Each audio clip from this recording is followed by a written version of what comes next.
From a small militia to the most powerful army on Earth, the rise of the U.S. Army is a story of battles, technology, and unstoppable growth. Let's uncover how it all began. The United States Army did not begin with grand parades or gleaming fortresses. It started with an idea that a group of ordinary people, farmers, merchants, blacksmiths, could stand up for their rights. In 1775, the American Revolution was just a spark. The colonies had militias, local men who trained now and then, but they were no match for the might of the British Empire. The Redcoats were the most professional fighting force in the world. To face them, the colonies needed something more. They needed a unified army, a single force to fight for a common cause. This was a radical concept, a dream of unity in a time of deep division. On June 14, 1775, the Second Continental Congress made a fateful decision. They established the Continental Army. It was a bold move, an act of defiance against a king. They needed a leader, someone who could inspire men to leave their homes and face incredible hardship. They found that leader in a Virginia planter named George Washington. He was chosen not just for his military experience in the French and Indian War, but for his character. He was steady, patient, and deeply committed to the cause of liberty. Washington's task was immense. He had to build an army from scratch, with little money, few supplies, and even less training. The early years were a struggle for survival. The soldiers of the Continental Army were often hungry and cold. Their uniforms were ragged, and their shoes were worn through. At Valley Forge during the winter of 1777 to 1778, the suffering was almost unbearable. Disease and starvation were constant companions. Yet, they endured. They were bound by a shared belief in what they were fighting for. It was here, in the depths of despair, that the spirit of the American soldier was truly forged. It was a spirit of resilience, a refusal to quit, no matter the odds. This was the crucible that shaped the soul of the future United States Army. Against all expectations, this fledgling army learned to fight. With the help of foreign officers like Baron von Steuben from Prussia, the soldiers learned drill and discipline. Von Steuben transformed the ragged mob at Valley Forge into a more professional fighting force. He taught them how to march in formation, how to use their bayonets, and how to operate as a cohesive unit. Small victories, like the surprise attack at Trenton, gave them hope. The final victory at Yorktown in 1781, achieved with critical help from the French, was a testament to their perseverance. The Continental Army had done the impossible. It had secured the birth of a new nation. After the Revolution, many Americans were wary of a large, permanent army. They feared it could become a tool of tyranny, just like the British Army they had fought so hard to defeat. The Continental Army was largely disbanded. The new nation placed its trust in state militias. But the world was still a dangerous place. Conflicts with Native American tribes on the frontier and threats from foreign powers like Britain and Spain soon made it clear that a small, professional army was necessary. The Legion of the United States was formed in 1792 to meet these challenges, establishing a federal military presence to protect the young republic's borders and secure its future. The Army's role expanded beyond just fighting. It became an instrument of national development. Soldiers built forts that grew into towns and cities. They surveyed vast, unknown territories, mapping the wilderness for future settlement. The Lewis and Clark expedition, led by Army officers Meriwether Lewis and William Clark, was a prime example. They journeyed across the continent, from the Mississippi River to the Pacific Ocean. Their mission was one of exploration and science, but it was also a military expedition that asserted American claims to the West. The Army was, in a very real sense, helping to build the country it was sworn to protect.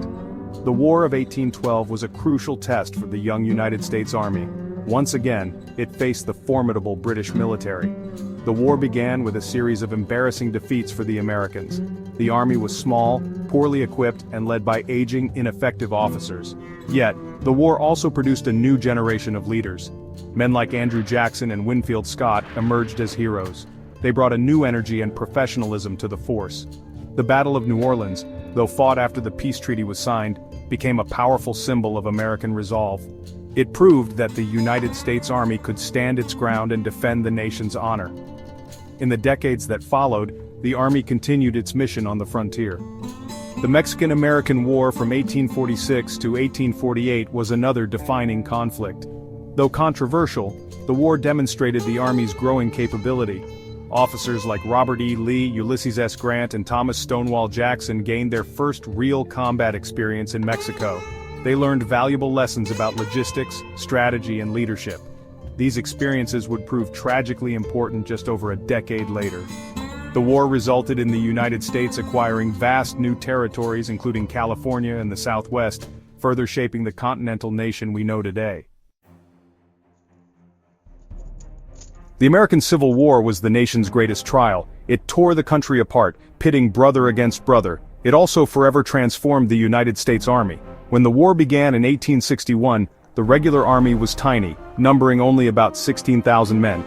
Most were scattered in small posts across the western frontier. Both the Union and the Confederacy had to build massive armies almost overnight. Millions of volunteers rushed to join the cause they believed in. What began as a conflict many thought would be over in a few months spiraled into 4 years of brutal, industrialized warfare. It was a war on a scale never before seen in America. The Civil War introduced a new kind of fighting. The technologies of the Industrial Revolution had created deadlier weapons. Rifled muskets could fire accurately at much greater distances than the smoothbore muskets of the past. Artillery became more powerful and precise.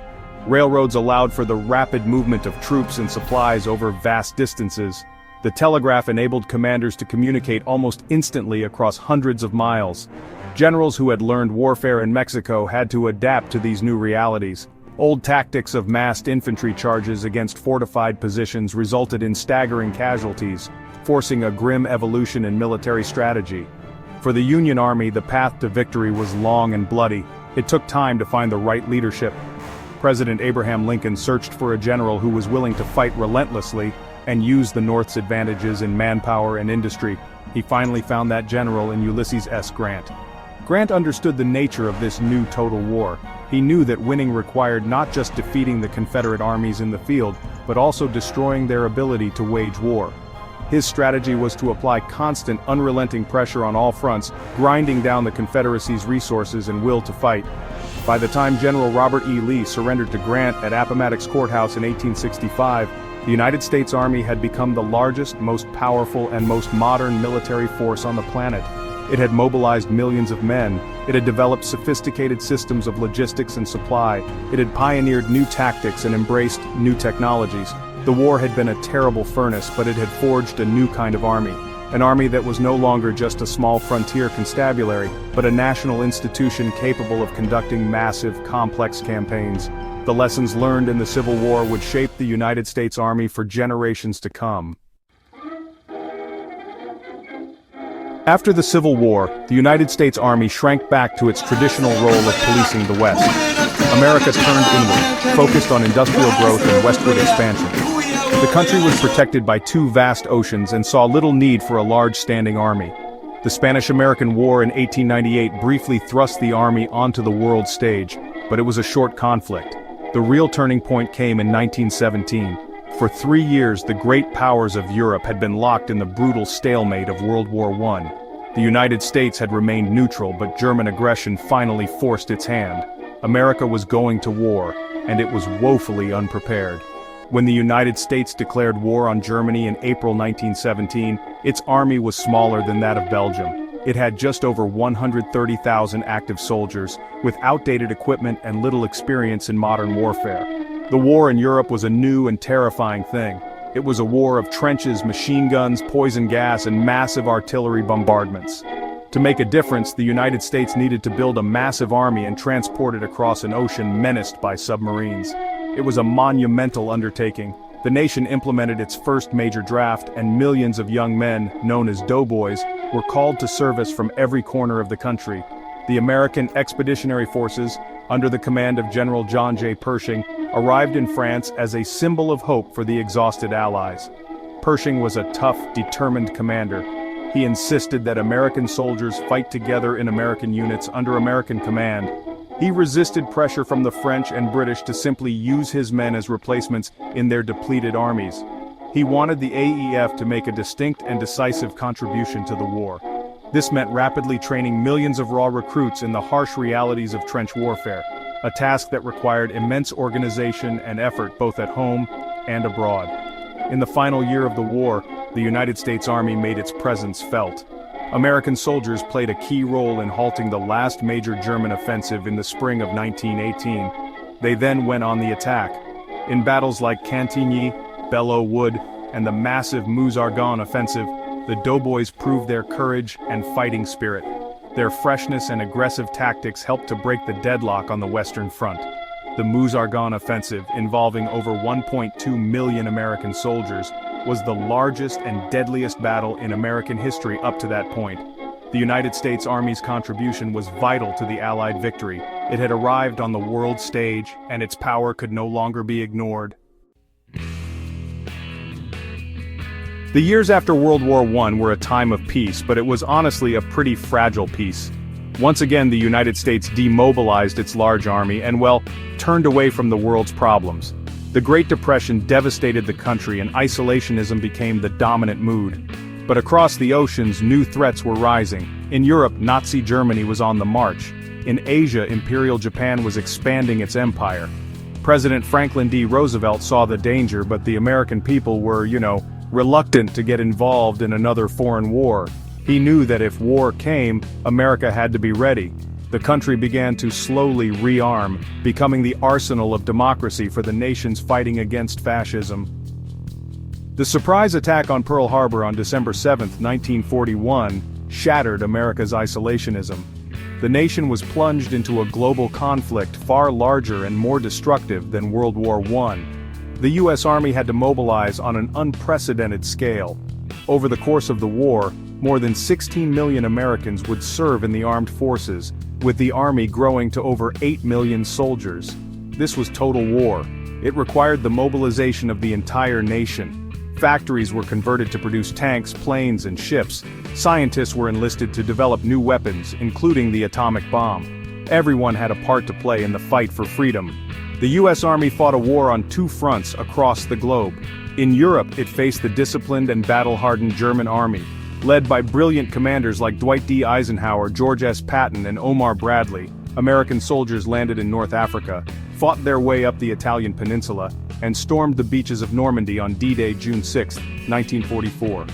This massive amphibious invasion was the beginning of the end for Nazi Germany. The army fought its way across France, endured the bitter fighting of the Battle of the Bulge, and pushed relentlessly into the heart of Germany, finally meeting up with their Soviet allies. At the same time, the army was engaged in a brutal island-hopping campaign across the vast Pacific Ocean. Under the command of General Douglas MacArthur, soldiers faced a determined and, honestly, fanatical Japanese enemy. They fought in the dense jungles of New Guinea and the Philippines, and on tiny coral atolls like Guadalcanal, Tarawa, and Okinawa. The fighting was savage and costly. Each island had to be taken by storm, often with heavy casualties. The war in the Pacific culminated in the difficult decision to use the atomic bomb, a weapon developed in secret by the Army's Manhattan Project. The surrender of Japan in August 1945 finally brought the war to an end. The U.S. Army emerged as the most powerful land force the world had ever seen. The end of World War II did not bring lasting peace. Instead, it gave way to a new kind of conflict, the Cold War. The United States and the Soviet Union, former allies, were now global rivals locked in a struggle between democracy and communism. This, long twilight struggle would last for more than 4 decades. It was a war fought not always with bullets and bombs, but with ideology, economics, and the constant threat of nuclear annihilation. The U.S. Army had to adapt once again. It could no longer demobilize as it had after previous wars. It had to remain a large, powerful force, permanently stationed around the world to contain Soviet influence. The Cold War turned hot in 1950, when Communist North Korea invaded South Korea.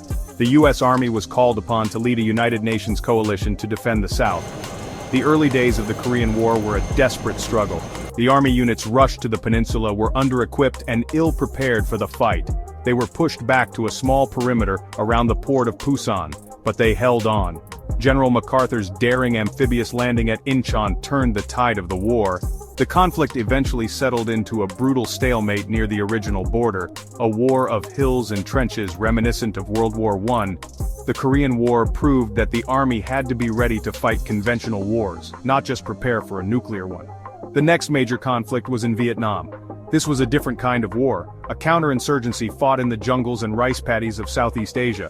There were no clear front lines. The enemy was often indistinguishable from the civilian population. The army had to develop new tactics and technologies, like the widespread use of helicopters for mobility and air assault. But technology alone could not win the war. It was a long, divisive, and ultimately unsuccessful conflict that took a heavy toll on the army and the nation. The experience in Vietnam led to a period of deep reflection and reform within the military. Out of the ashes of Vietnam, a new army was born, the draft was ended, and the all-volunteer force was created. This meant the army had to attract and retain high-quality soldiers. Training became more realistic and rigorous. A new doctrine, known as air-land battle, was developed to counter the massive Soviet armies in Europe. This doctrine emphasized speed, maneuver, and deep strikes to disrupt the enemy. By the 1980s, the U.S. Army was arguably the most professional and well-trained force it had ever been. When the Cold War ended with the collapse of the Soviet Union in 1991, the Army stood ready, a testament to its ability to learn, adapt, and overcome adversity. The end of the Cold War did not mean the end of conflict. The U.S. Army soon had a chance to demonstrate its newly reformed capabilities. In 1991, after Iraq invaded Kuwait, the Army led a massive coalition in Operation Desert Storm. The world watched as the Army executed its air-land battle doctrine with devastating precision. The ground war lasted only 100 hours. The Iraqi army, one of the largest in the world, was completely overwhelmed. This victory was a stunning display of the Army's technological superiority. It was a new kind of warfare, a digital war, where information was as important as firepower. The key to this success was a revolution in military technology. Satellites provided unprecedented intelligence and communication capabilities. The Global Positioning System, or GPS, allowed soldiers and vehicles to know their exact location on the battlefield at all times. This enabled incredible coordination and maneuver. Night vision devices turned the darkness into an American advantage, allowing U.S. forces to own the night. Precision-guided munitions or smart bombs could destroy targets with pinpoint accuracy, minimizing collateral damage. Tanks like the M1 Abrams and fighting vehicles like the M2 Bradley were faster, better armored, and more lethal than anything the enemy possessed. This technological leap changed the very nature of the battlefield. Information flowed from satellites and drones directly to commanders and even individual soldiers. This created a shared understanding of the battlefield, a common operational picture that allowed for faster and better decision-making. The Army was becoming a networked force, where every soldier and every system was connected. The goal was to see the enemy first, understand their intentions, and act before they could. This focus on information dominance gave the U.S. Army a qualitative edge that no other military could match. It was the culmination of decades of research, development, and training. The revolution in military affairs continued to accelerate. The Army invested heavily in unmanned aerial vehicles or drones for surveillance and attack. Robotics, advanced body armor, and sophisticated medical technologies all helped to make the American soldier more effective and more survivable than ever before. This technological dominance became a hallmark of the U.S. Army in the late 20th and early 21st centuries. It was a powerful deterrent to potential adversaries. However, this reliance on technology would also be tested in new and unexpected ways in the unconventional conflicts that lay ahead, proving that the skill and courage of the individual soldier remained the most important asset. The terrorist attacks of September 11, 2001, marked a profound shift in the American security landscape. The enemy was no longer a nation-state with a conventional army. It was a shadowy, global network of extremists. This new threat demanded a new kind of response from the U.S. Army. The war on terror began. In the weeks after the attacks, Army Special Forces, riding on horseback alongside local Afghan allies, helped to topple the Taliban regime in Afghanistan that had sheltered al-Qaeda. It was a remarkable blend of 21st century technology and 19th century tactics, a sign of the complex wars to come. The initial success in Afghanistan was followed by the invasion of Iraq in 2003. The U.S. Army once again demonstrated its overwhelming conventional power. The march to Baghdad was swift and decisive. However, toppling the regime of Saddam Hussein was the easy part. The years that followed descended into a brutal and complex insurgency. The army found itself fighting an elusive enemy in crowded urban environments. It was a war of roadside bombs, ambushes, and a constant struggle to win the trust of the local population. The high-tech force built to fight the Soviet Union had to adapt to the messy realities of nation-building and counterinsurgency. These long wars in Iraq and Afghanistan placed an enormous strain on the U.S. Army. Soldiers faced multiple year-long deployments, spending more time in combat than any generation since World War II. The all-volunteer force was tested to its limits. The Army had to learn and adapt on the fly. It rewrote its counterinsurgency doctrine, drawing on lessons from past conflicts like Vietnam. It emphasized the importance of protecting the population, understanding local cultures, and training local security forces. The focus shifted from simply killing the enemy to creating a stable environment where peace could take root. The wars of the post-9/11 era produced a generation of soldiers with unparalleled combat experience. They became experts in a wide range of skills, from direct action raids to negotiating with village elders. The Army also made significant advances in battlefield medicine, leading to the highest casualty survival rate in the history of warfare. The challenges were immense and the costs in lives and resources were staggering. The experience forged a force that was resilient, adaptable, and deeply knowledgeable about the complexities of modern, irregular warfare. The army that emerged from these long conflicts was a battle-hardened force, forever changed by the demands of a new century. Today, on September 22, 2025, the United States Army stands as the most powerful and capable land force on Earth. Its journey from a small band of revolutionary patriots to a global superpower is a core part of the American story. The Army's role in the 21st century is more complex than ever. It must be prepared to face a wide spectrum of threats, from peer competitors like China and Russia to regional aggressors, terrorist networks, and cyber attackers.